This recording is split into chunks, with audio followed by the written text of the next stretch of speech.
Welcome to Cosmic Comics, Games and Collectibles, your zen of geekism.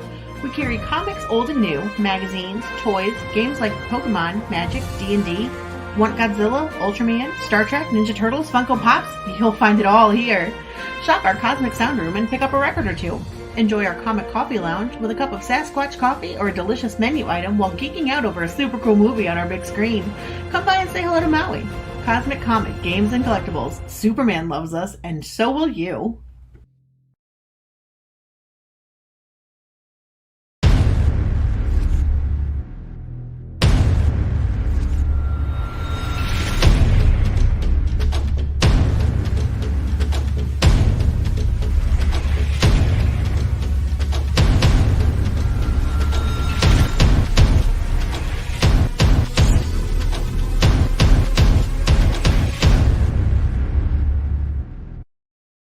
And good evening, everybody. I am RJ Carter, Senior Managing Editor here at CriticalBlast.com. And tonight we go live with another comic book publisher.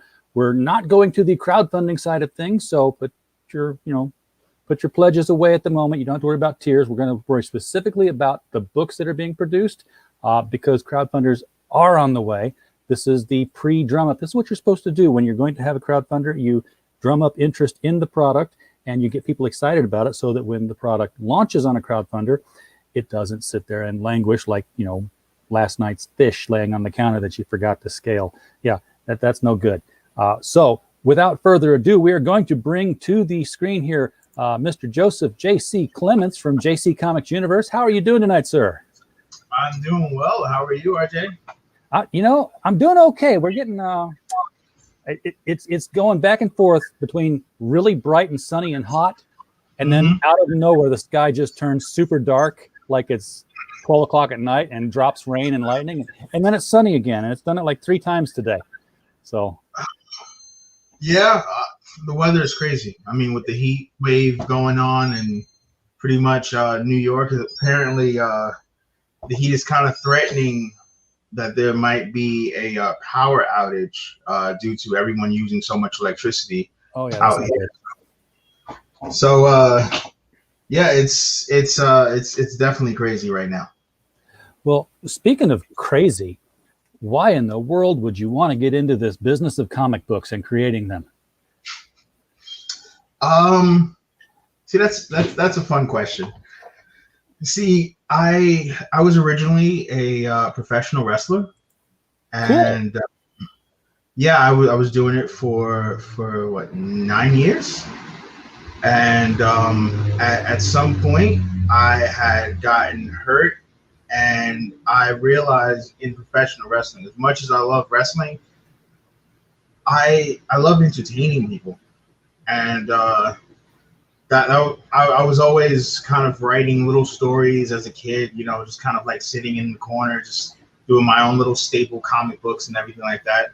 And then somewhere down the line, I love the idea of putting creativity and entertaining people and putting it all together. And, comic books kind of came into the forefront. Yeah, I was just talking last week with Rusty Gilligan. We had him on the show here.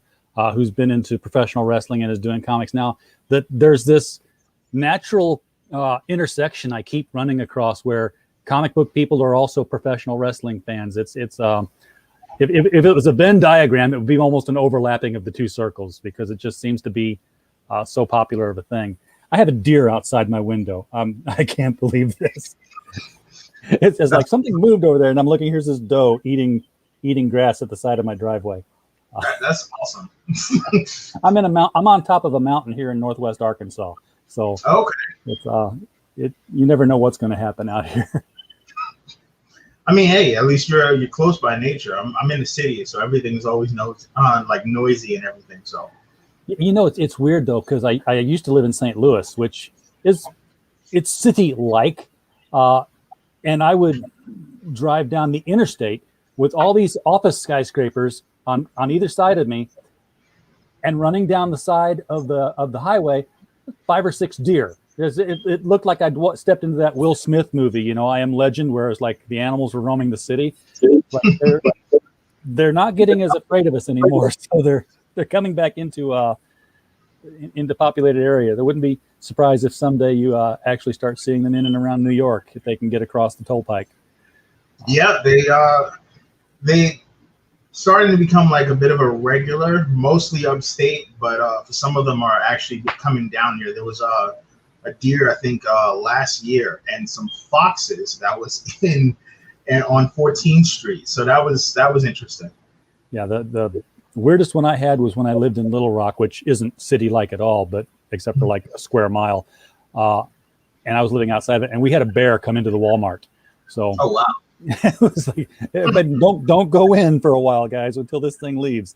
But anyway, you decided to get into comic books as we walk away from Wild Kingdom and back to our subject at hand. I can guess what the JC comic stands for, the man in charge here. These are all your creations, your ideas. Yep. So are you're writing and art and doing the art, or are you sort of like bombing it out there? I'm just writing. I'm writing, concept designing, kind of like world building, because all my stories are connected. So pretty much it all exists within the same universe, or at least in the same time zone. Okay. Yeah. Same era. Yeah. So I've got your website pulled up here. We normally have, people know we usually see a Kickstarter or an Indiegogo page. JC's got a website here, jccomicsuniverse.com. The link right down in the description below for your handy dandy access. And the first thing you'll see on the front page here is Vector Squad issue 3, which tells you right away they've been doing it for a little while now. So this isn't like, I want to make a comic book company. Here's my number 0 issue. You guys have been putting stuff out. What's been the reception? Are you getting into some shops with the independent books? I tried a few shops. There was one shop that we did contact, but it was like right before the pandemic. Oh, it was yeah. So unfortunately, things kind of fell through. I don't remember the name of the shop at the moment, but it was kind of like a mom and pop shop.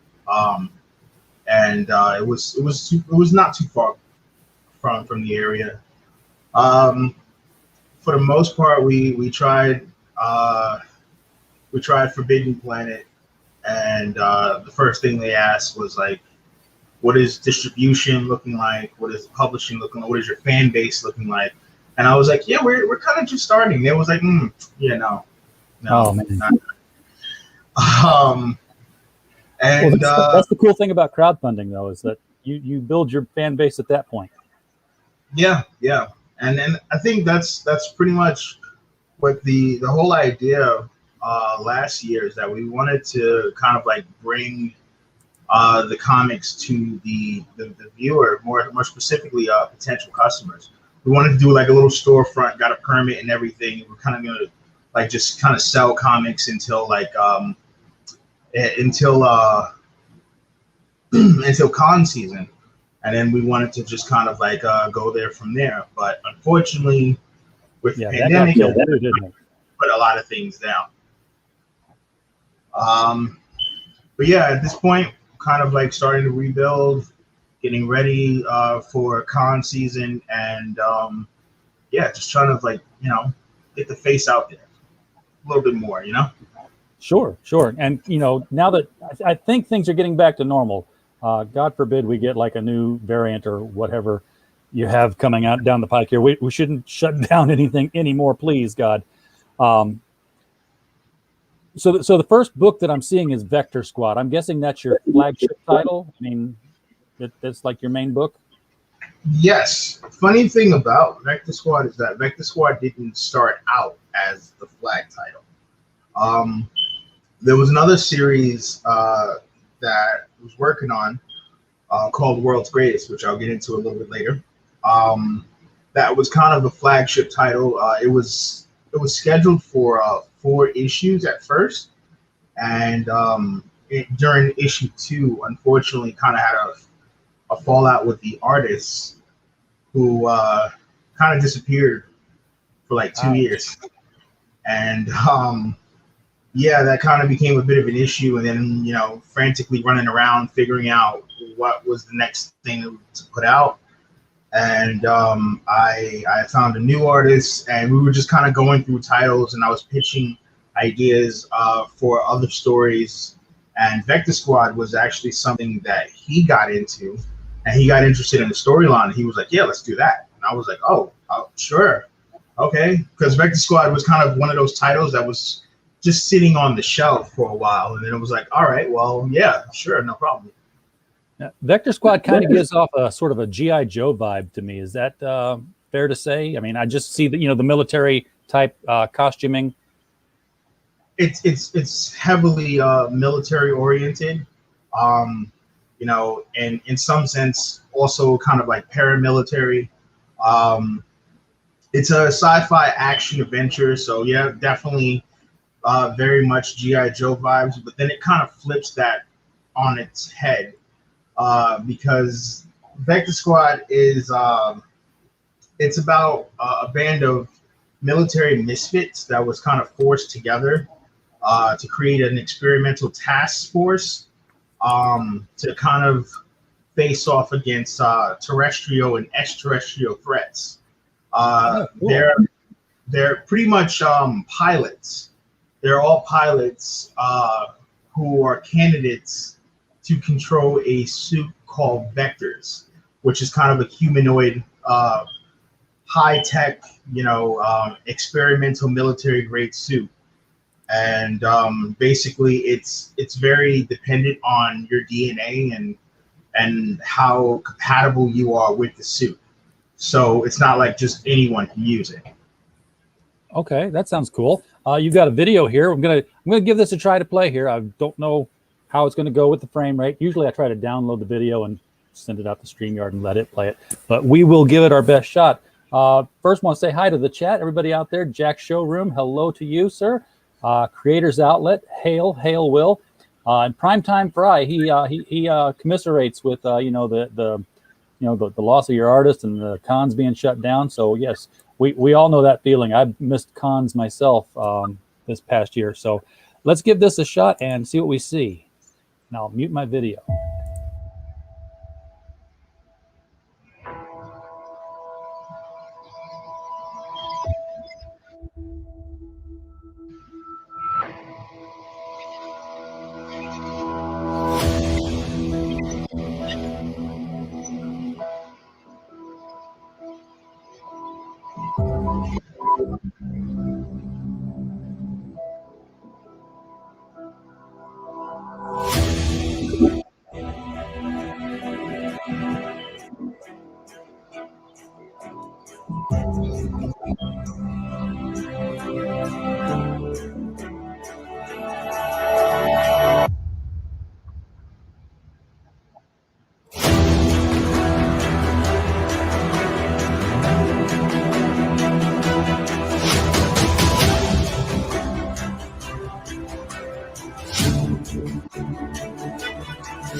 I am digging that cover. Who's your artist on that?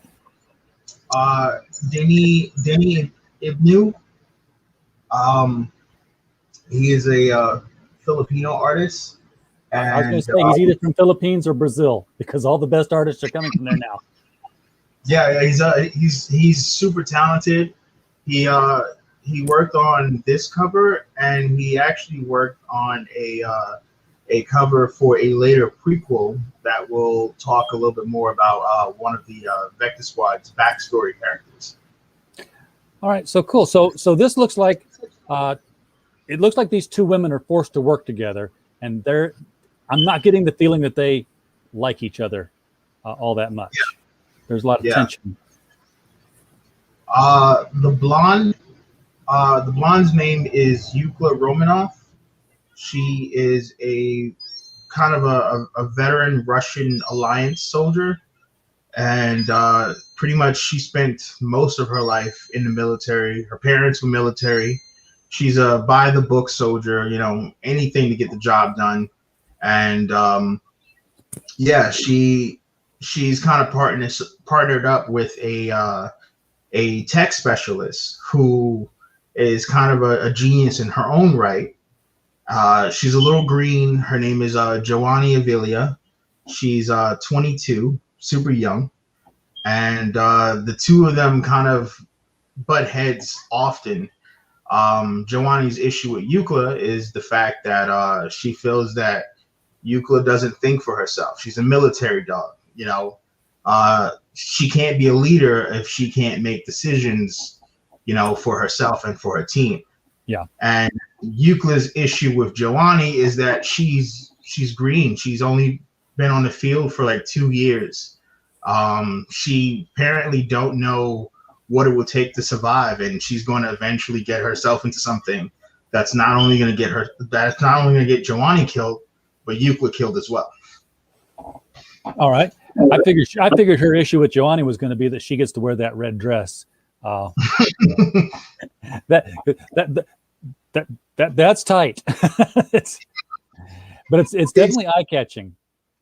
It's actually funny is because when I designed each of their attire, I was actually basing it off of past military outfits, where Joanny, who is Venezuelan, was actually during the time frame that they have like shore leave and they're not exactly in active duty.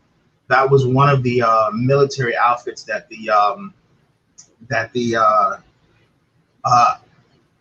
not sure which rank at the moment, but they would kind of wear it typically when they were like above like lieutenant. Okay. And it was kind of like old school, like I would say like 1930s, 1940s. But pretty much, yeah. So you have a bird there, don't you? Huh? Do you have a bird there? I don't. I do have a pet, but okay. It's not a bird. Okay. I keep hearing this chirp, and I'm like, the only time I've heard that same sound is whenever Daphne Lage is on with Indie Volt, and her birds are making. She's got a parrot that has learned how to mimic the smoke detector, and I don't know how often Daphne burns dinner, but it's been enough to where that bird has learned how to mimic the smoke detector, and he does it all the time she's on stream, every 3 minutes. It's funny. Yeah. Unfortunately, I'm facing toward a window and I'm surrounded by trees, so there is a lot of birds around me, but there's none in the house. Okay. So I went to the comics page here, and this is the digital comics. It looks like this is how does this work here? Is this like download page per page, or if I clicked on it, I just get the whole comic? You can download page for page. Okay, so I could just click on it and I would see a bigger version of the page. So that's cool. Yes. Folks, if you, for our digital comics reading friends out there, and there are plenty of you, if you just click on the link below and go click on the comics link after that, you'll be able to follow along here with us, what we're looking at. So this is Vector Squad #1 here. This is Yukli in something less of her military dress attire, which yes. No one's complaining here.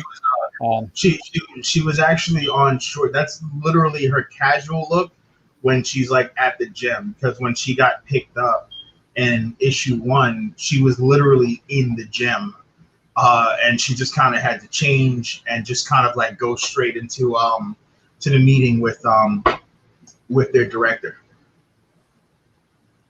So And now, oh yes, because she's got to change in the car. It looks like here. Yeah. Having a lead character who's Russian military at this point in history is pretty good timing for a comic character. I mean, everybody's talking about Black Widow being in the movie right now, releasing next week. So, good time to push a character who's not exactly Black Widow, not even close to exactly Black Widow, but definitely a kick-ass female character who just happens to also be Russian military trained. There's a fandom for that now, I guess you could say. I never even thought about it. But this first issue, this is when the threat arises, and I'm guessing that this is going to be, I'm going to just click on the page 12-2. So this is where she's seeing the new suits. Is that what we're seeing in the background? These mech-like units? Yeah, these mech-like, they're basically kind of like regular everyday, since it's a very sci-fi heavy world. They're kind of like regular everyday military special grade suits for tactical reasons to pursue creatures known as outlaws, which are humanoid based creatures who was born with special abilities. So humans and outlaws have had wars, for at this point for decades, and very X-Men like. Okay. Humans wanted to kind of deploy their own defense, which in terms oftentimes mean they want to create something that they can, subdue or eliminate outlaws at any point they ever get out of control. So a lot of the military grade suits here that you see was actually used on various outlaw situations. And this is pretty much how humans kind of, keep the outlaw menace, as they call it, at bay. Do you get into that whole interplay of, not all outlaws are evil, and you get sort of these gray areas where humans and outlaws are able to get along? Or is it more like, warriors and orcs, all orcs must be killed as we go and invade the forests kind of thing? Oh, yeah. See, this is where World's Greatest kicks in. World's Greatest is the other half of that story, which is the outlaw storyline.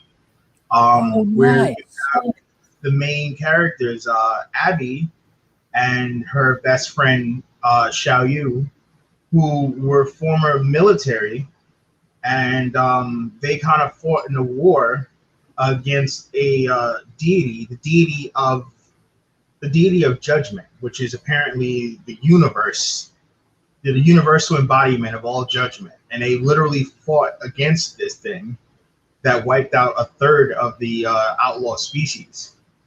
And apparently they realized that the military they were fighting for were using them, because human beings weren't going to fight this thing. So they lost so many people, and they lost most of their friends. And for Abby, she lost her brother as well as some of her closest friends. And when she realized this, she quit the military, and the military didn't take too kindly to that. So now it's automatically, since you're not with us, you're automatically against us. You're a part of the threat now. Okay, so while she's not one of these mutated human beings with abilities, she's considered an outlaw because she sided with them. Is that kind of how that's playing out?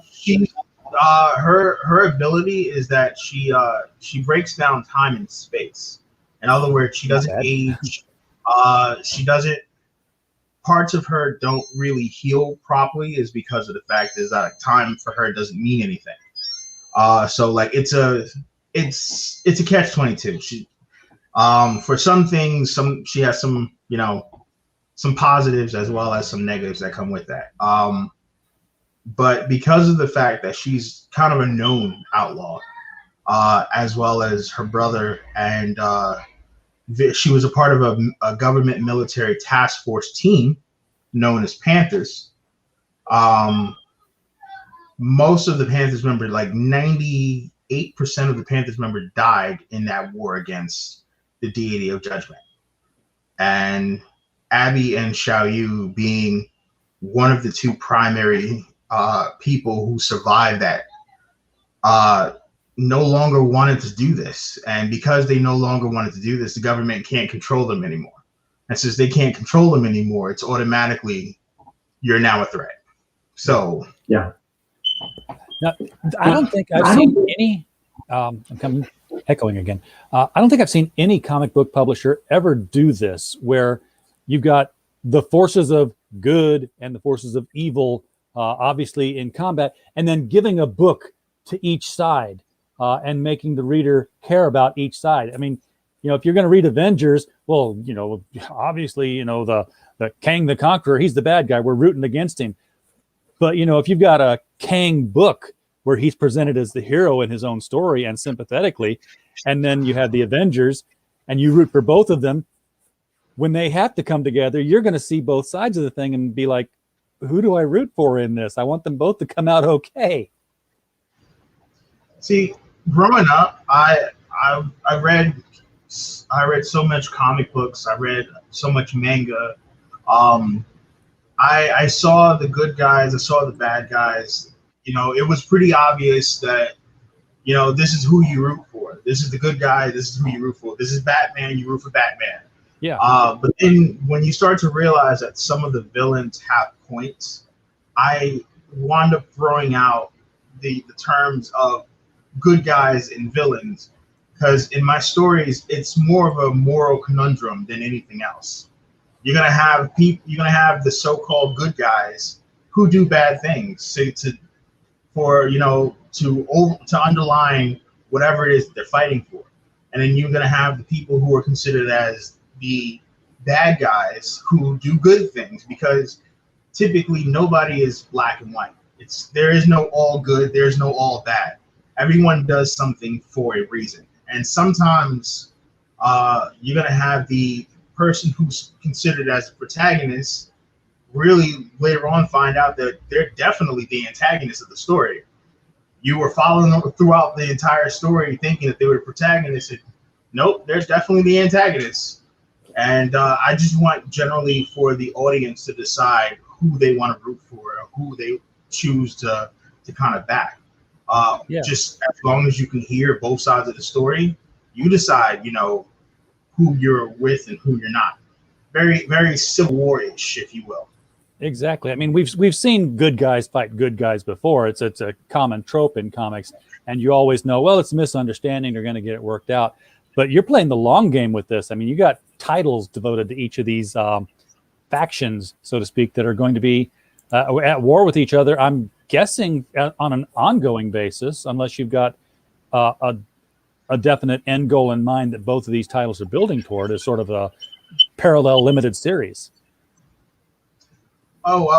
Basically, this is they're gonna cross paths on several occasions. The Vector Squad is scheduled for 3 volumes, and each volume is going to be 15 issues.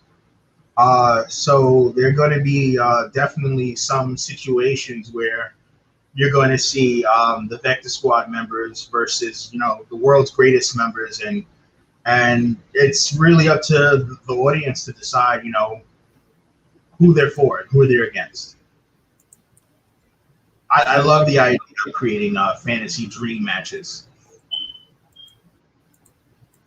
I'm trying to get back to the comics page so I can see what else is on here. So on the are there more issues on the comics page? Is it just if I keep dropping down, I'll load at the moment, it's Vector Squad issues 1 and 2, and World's Greatest issue 1. All right, so here's Vector Squad issue number 2, starting here. So yeah, guys, click on this. You're reading a free comic right online. to make you decide, whether or not you want to get issue number 3, which when and how is that going to be coming out? Because I know you did the Kickstarter for Vector Squad 3, and you were telling me that it didn't get funded, didn't pan out, so we're doing the promotion stuff now. Vector Squad issue 3 didn't get funded, which mostly was for printing purposes. And despite that being the case, I was gonna fund it no matter. I was determined to print it no matter what. So now it's still printed. It's just going to kind of be a slow production. We already got a few issues of issue 3 on the website for anyone if they wish to purchase it. Okay, so you do have it printed. That just you wanted to obviously print more copies and sell more copies, and you're going to, I'm hoping, relaunch this as either another Kickstarter or an Indiegogo in the near future here. Yeah. Planning on maybe I'd say either late July or mid-August. We're gonna give it another shot on Indiegogo and just kind of see how it goes. All right, so yeah, so definitely be doing what you're doing now. Hit up the shows, get the word out, so that Vector Squad and World's Greatest are on everybody's lips. So when they hear it, they're like, "Oh yeah, I've heard about this. It's that's this book and these books." We're looking at World's Greatest #1 right here now. Is this also available as a physical printed book? Yes. So yeah, I'm just trying to get a handle on, when you do launch, a lot of times when somebody launches issue number 3 of anything, there'll be a tier or an add-on where it's like, hey, catch up, here's 1 and 2, and here's the parallel books, get the backlog of our library. So I'm guessing that these would all be available on the crowdfunding when it launches as backup stuff. Yep. Perfect. So this is the story you were just telling us a little bit ago. The 2 powered characters who decide they're no longer going to play with the government and then become hunted.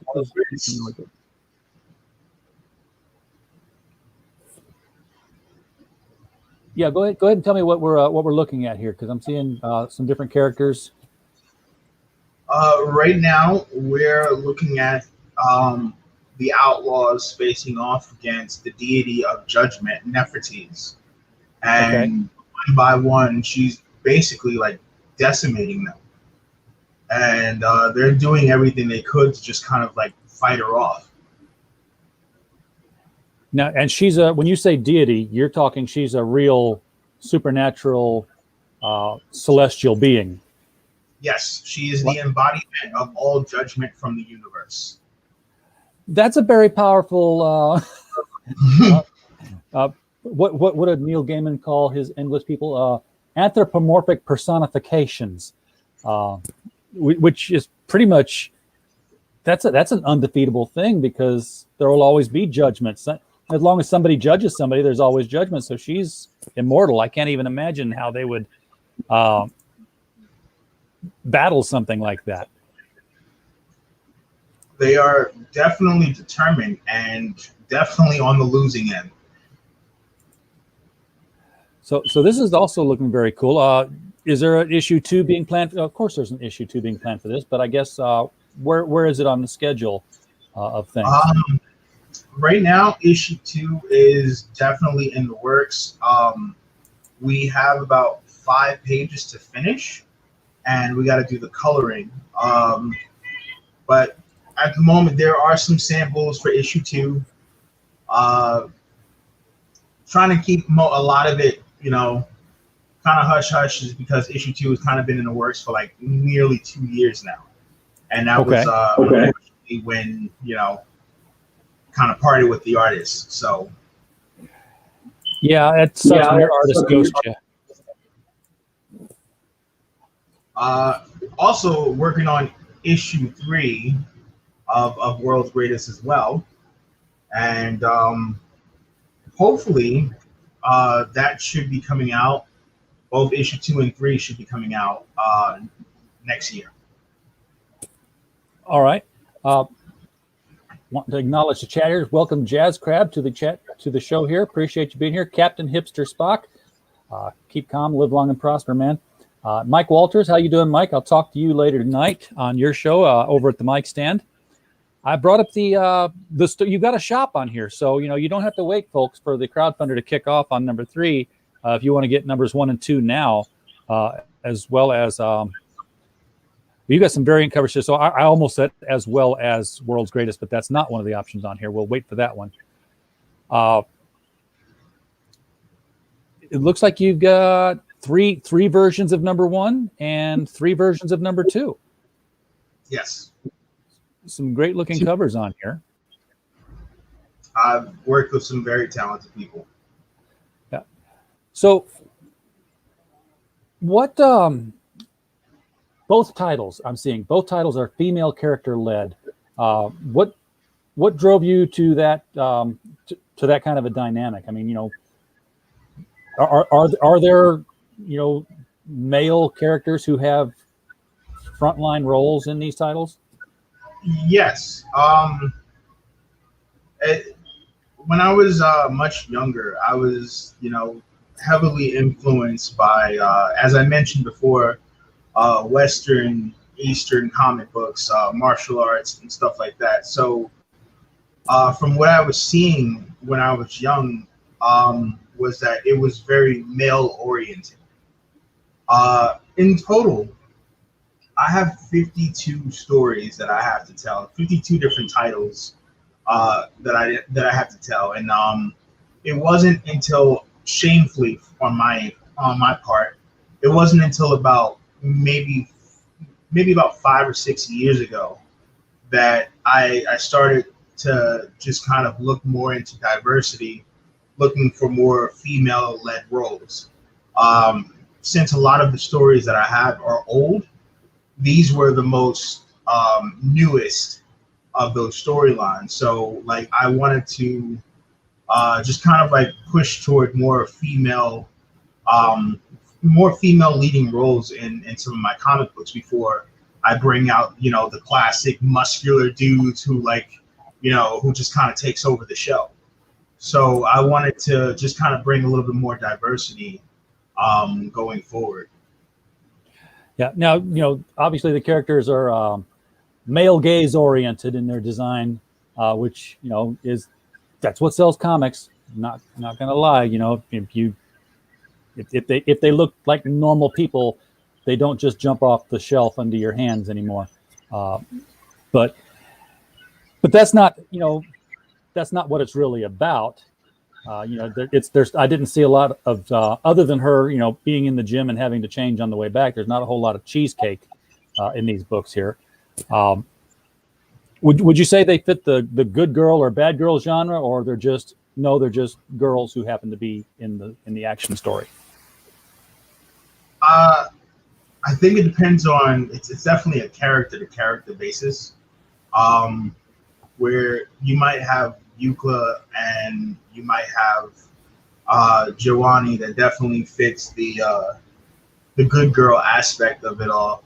And later on, as you start to venture into a little bit more of the rest of the roster, because I mentioned that there were 5 of them. When you start to see the rest of the roster, things get a little bit more eccentric, as you have different personalities that definitely you would find it a little difficult to believe that they're the good guy in the situation. So how much story do you have planned out for Vector Squad and World's Greatest? I mean, I know you don't have them all physically done up, obviously, but in your head, how long these stories are going to go, and you've got an idea of how many issues it's going to be. Is there no end in sight, or do you we're building towards this particular confrontation between everything, and it's all going to shake out here? I would say that it's definitely a build, because at the moment, as far as I know, there are 45 issues planned for Vector Squad.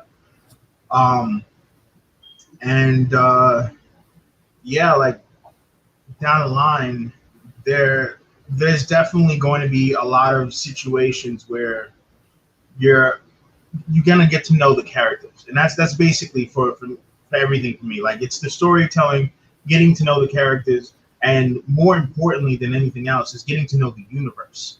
Is because you're gonna see names that pop up from story to story, names that might pop up from World's Greatest, names that might pop up from Vector Squad, names that might pop up from other IPs, and yeah, it's definitely a build around the entire universe as a whole.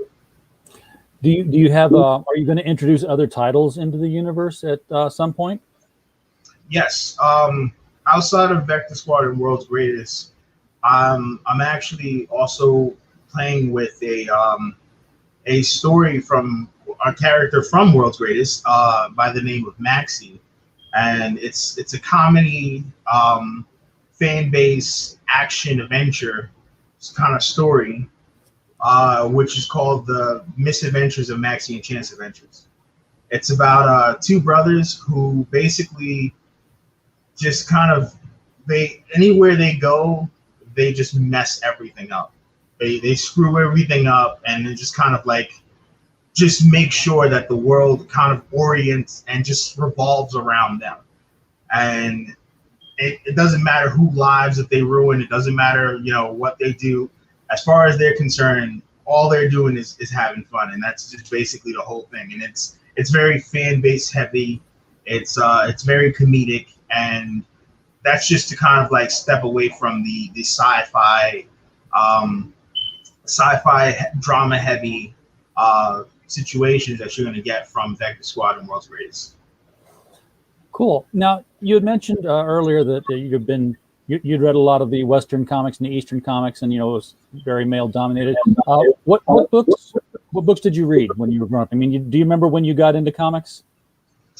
Yeah, I got into the Wildcats, X-Men, Avengers, very Marvel, DC heavy orient at the time frame. My comics were like Batman. My comics were like, you obviously had the big three: Superman, Batman, Wonder Woman.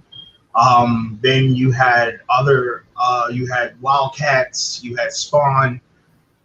Pretty much, I ventured all over the Marvel, DC, Image kind of field, and that was like a big thing for me. And then I got into the manga stuff, which was stuff like the Tenchi Muyo, the Van Dreads, and basically the Inuyashas, and just kind of like very action story heavy kind of shows. And that was kind of like my thing for a while, until I really loved the idea of like martial art based stuff. So I started reading small mangas like from Fist of the North Star, and basically just kind of like dove in from that. And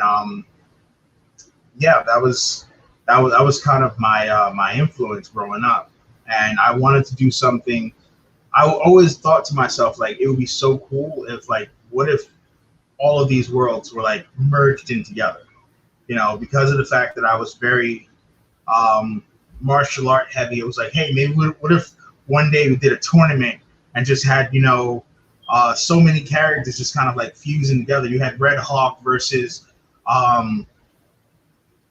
maybe like Captain America or something like that. And I always thought it was interesting, and I used to just kind of like use like figures and everything like that, just kind of like post those scenarios together.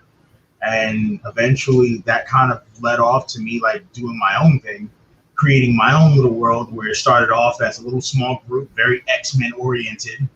And it originally was called Center X, and just kind of like branching off from there into doing more and more like original content. Yeah, you must really like the video games they did, because didn't they have like a Mortal Kombat X-Men or a Street Fighter X-Men Yeah, they matchup. did. I when I first saw the Street Fighter versus X-Men, I fanboyed so hard.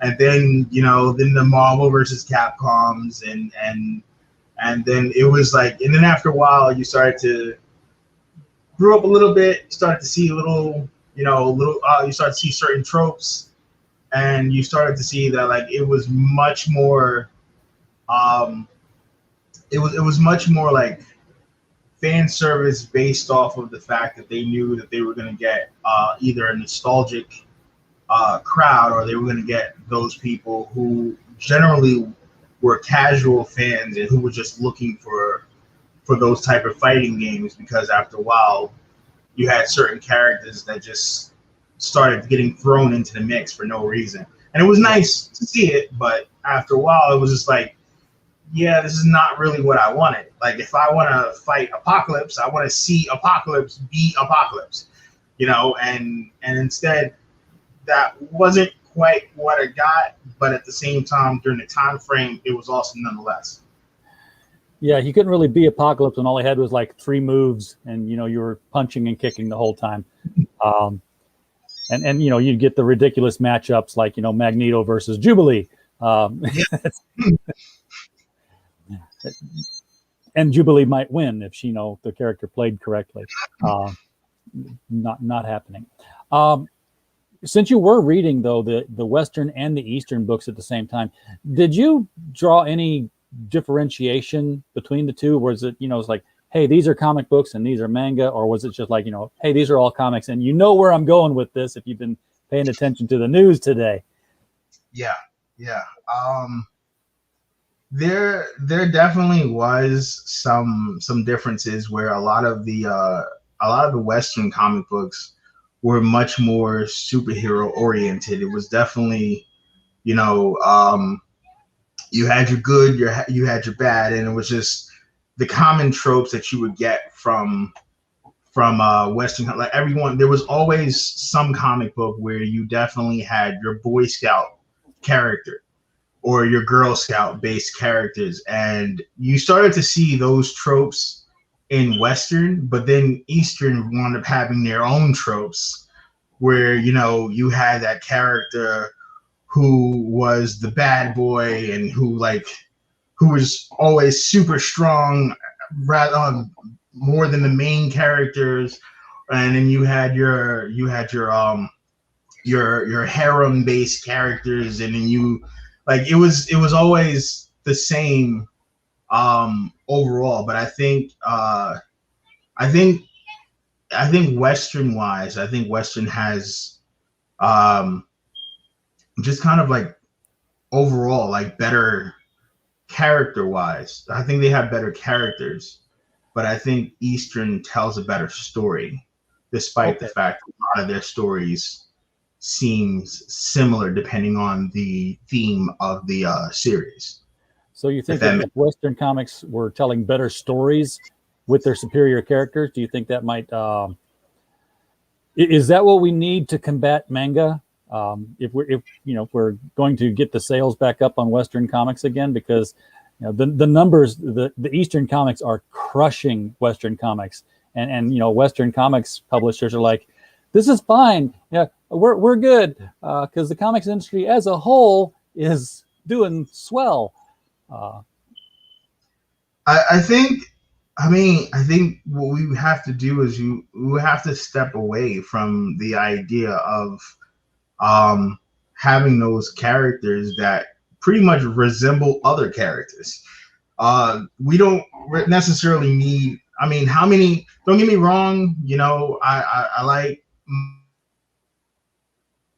Oh no, Peter Parkers, but how many different Spider-Men do we really need? Yeah. I never envisioned Spider-Man as being one of the characters that would spawn off a spider family. Superman, yeah, there was Supergirl, there was the dog, and he was Superboy at one point in his life in the 60s. And then, Batman obviously had Batgirl, Robin, and different characters in the Bat universe for the Batman family. Spider-Man was like, no, he's Spider-Man. He's always just going to be Spider-Man. He's got no sidekicks. He's got no partners. He's got no... and now he's like, yeah, Spider Gwen, Ghost Spider, Silk, Spider Girl, the Ultimate Spider Man. Yeah, there's too many spiders. I agree. Not just him, but you also, it was the same thing with like various other characters where, you know, you had your Captain Americas, and originally it was just Steve Rogers, and then after that it was Sharon, and then after Sharon, then it was you had US Agent, and then it was so many Nomad, different Captain Americas that was just unnecessary. And then at the end of the day, it started to kind of break up into that. I love X-23, but I hated X-23 when she became the next Wolverine. I knew he was always going there, but I hated that. And then they cloned her.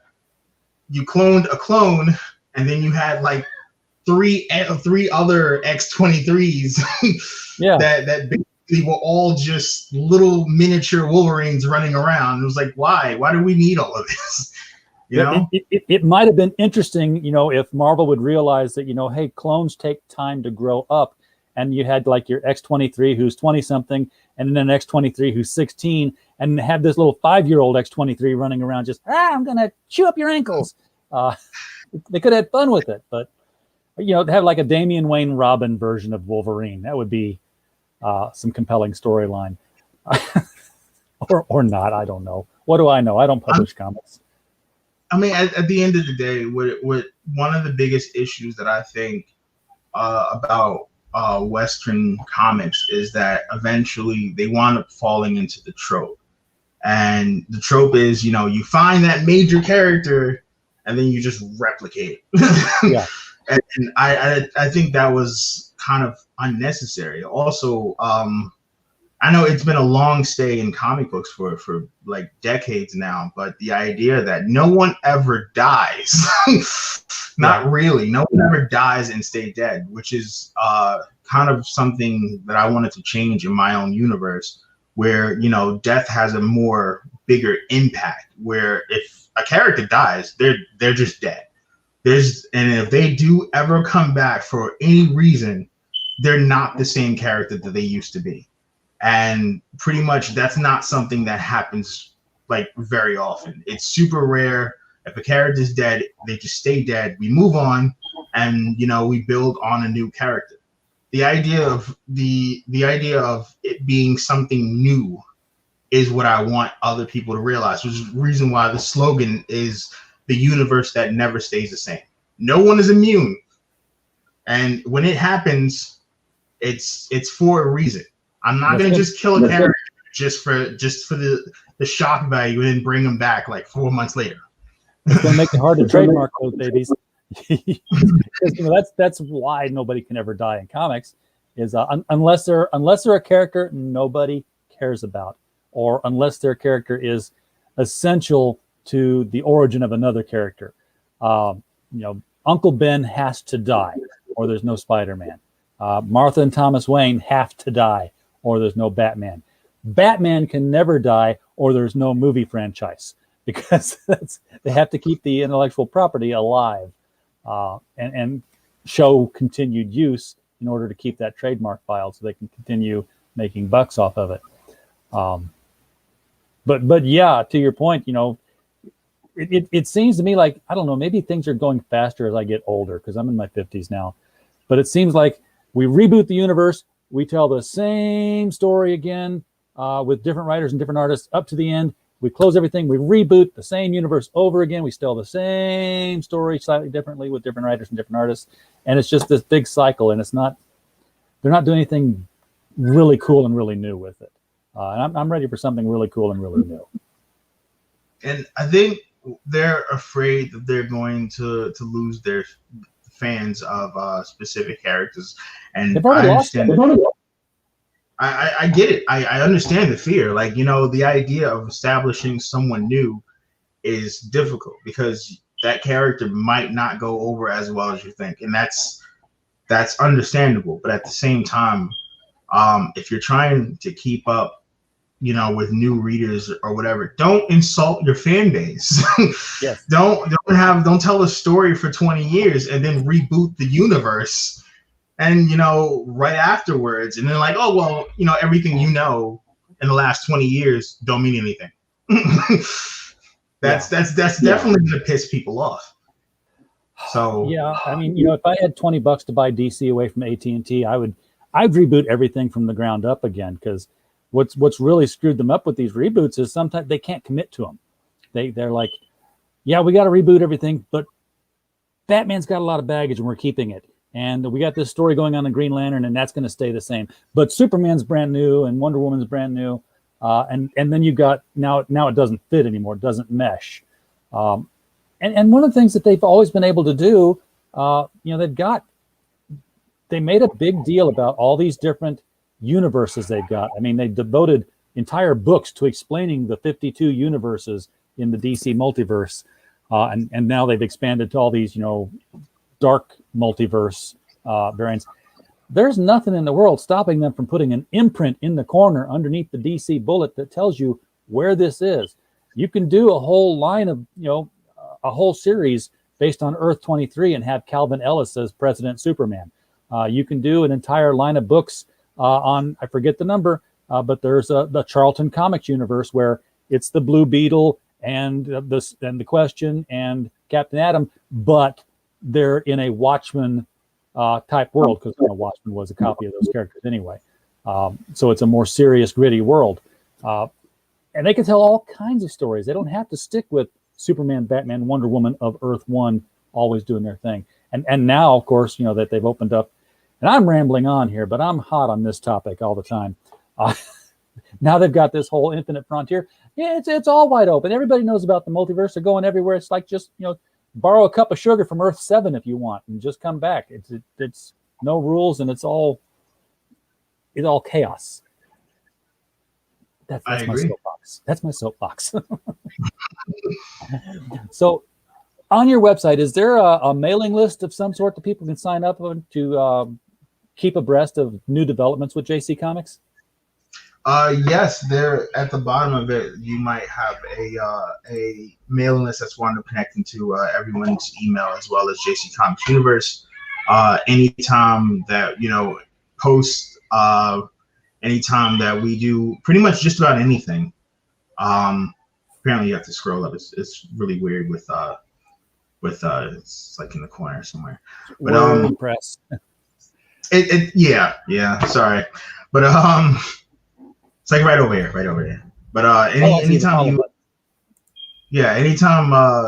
we publish anything, or we give updates or news or anything to any stories or anything that we have, you can basically keep up, as well as see anytime we put anything in the store, and just follow.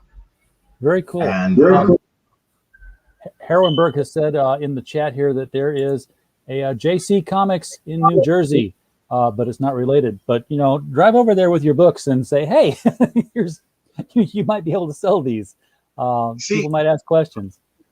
I'm glad that was brought up, because originally it was JC Comics, and unfortunately, after finding out that there were several JC Comics, I then wound up trademarking JC Comics Universe.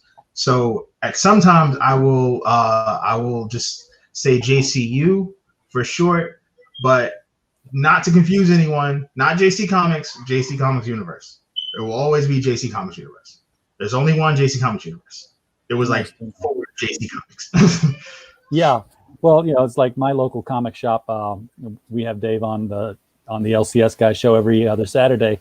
He runs Cosmic Comics, but online it's Cosmic Comics Belleville, because there's Cosmic Comics stores all over the world, and none of them are connected to each other. But you got to be unique if you want to be found on the Googles correctly the first time.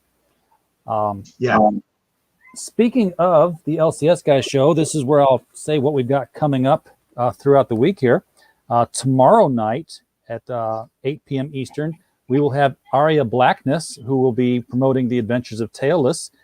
He just launched that today, and he mentioned in the chat that he's already 83% funded. So hopefully we can take him across the finish line tomorrow if he hadn't already done it. Friday, going to do something a little different. We do this every once in a while when we get the right guests. No comic books. We are going to talk with Cheryl and Linda Costa about UFOs. This is the week, of course, that there's supposed to be the great revelation or what have you, the disclosure in Congress of what the Pentagon knows and doesn't know about UFOs. So a bunch of stuff is going to be supposedly brought to light. And then Saturday, the LCS Guys show, as I mentioned, will be at 8 p.m. Eastern, where we bring together a handful of guys who own shops around the country, find out what's going on with them. We always have a special guest, or we try to, and we have one lined up for Saturday. We will be having Bill Willingham on deck to talk about his career in comics and his new Batman versus the Batman in the Fables universe. Big B versus Batman is going to be happening. And we might have some other questions to ask you. So, we hope you'll be tuning in for that. JC, is there anything more about the comics that you're putting out here that people should know about to be aware of what's coming and how to stay on top of it?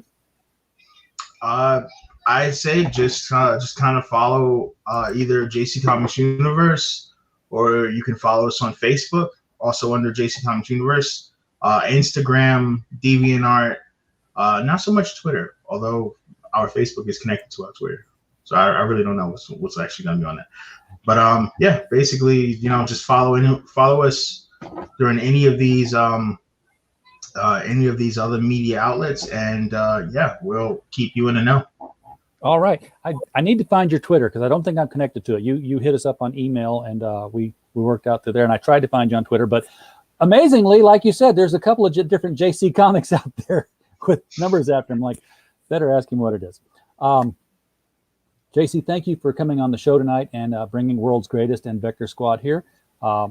Folks in the chat, we do hope you'll be wanting to follow these through and check them out. You can buy the books directly off the website, which is linked in the video right down there below.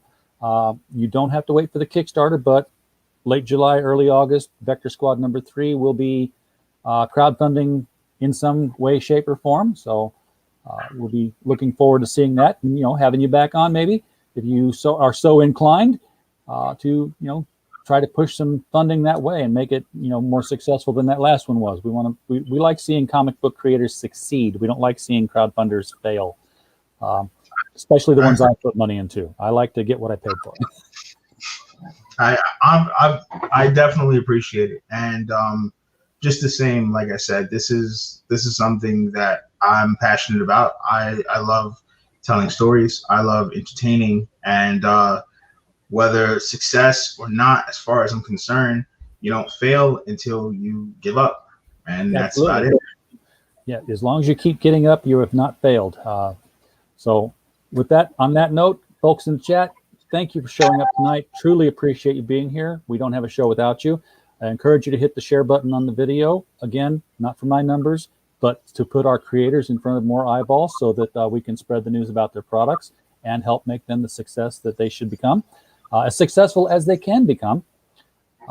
And with that, as always, we just